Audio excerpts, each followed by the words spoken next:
Hey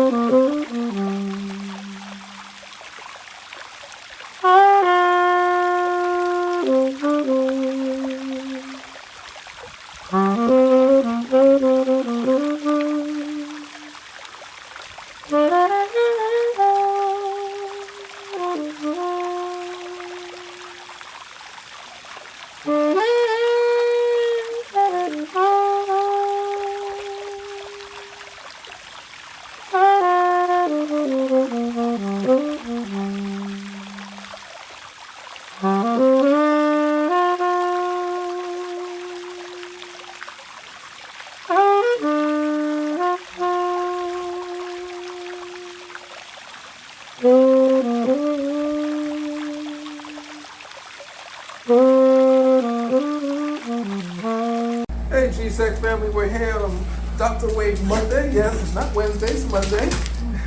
And we have here with us Brutus. Brutus is going to get all his shots because he's getting to get rid of boredom. So he's getting his rabies, his distemper, and his bordetella. Going to get his nails trimmed. And Brutus is the first time he's going to be spending some time with us soon. Right, Brutus? So Brutus is here, and Dr. Wade's going to be giving him the shots. And we're going to talk about, Dr. Wade's going to talk about a DHLPP, which is a cocktail. And sometimes it says DHLPP and sometimes it says DHPP. So we're going to talk about that for those who have the animals and you want to look at your paperwork and what your dog has. So we'll have Dr. Wade talk a little bit about the difference in those two shots, why some have the L and some don't have the L. Yeah, no, you ready, Dr. Wade? Okay. So the DHLPP and the DHPP are distemper. They're commonly termed the distemper boosters.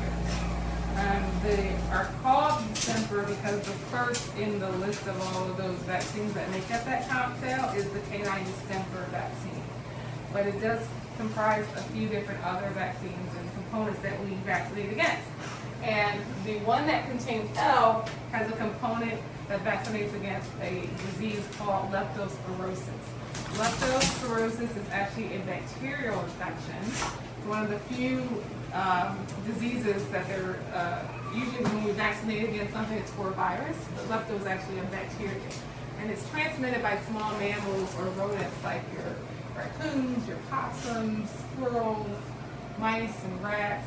Those small mammals are usually carriers of the bacteria, and they don't usually get sick from it, but they can shed the organism.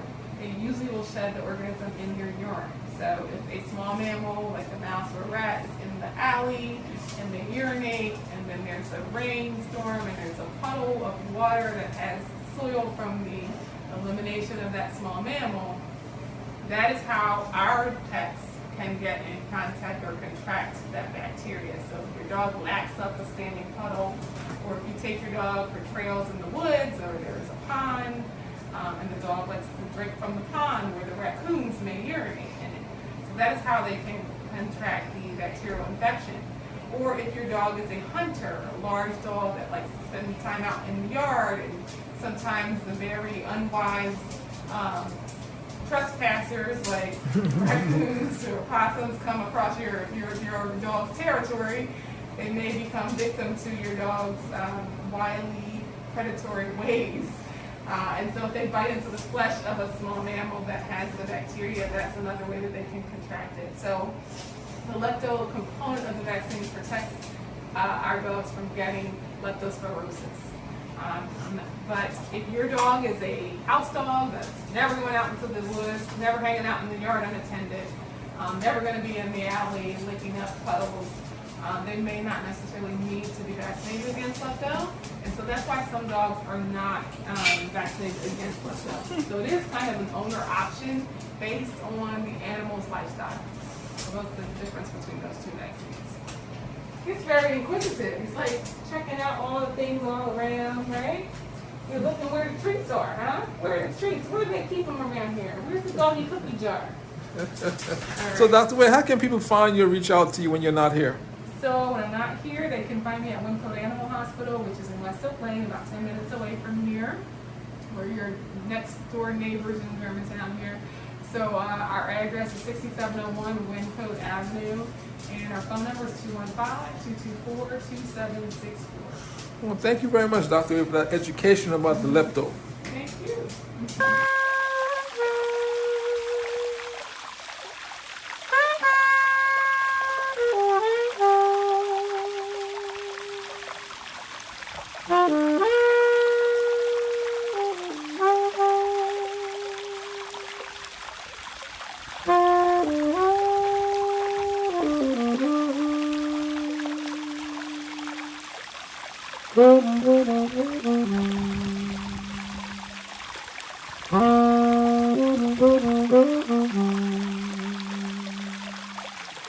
Mm-hmm.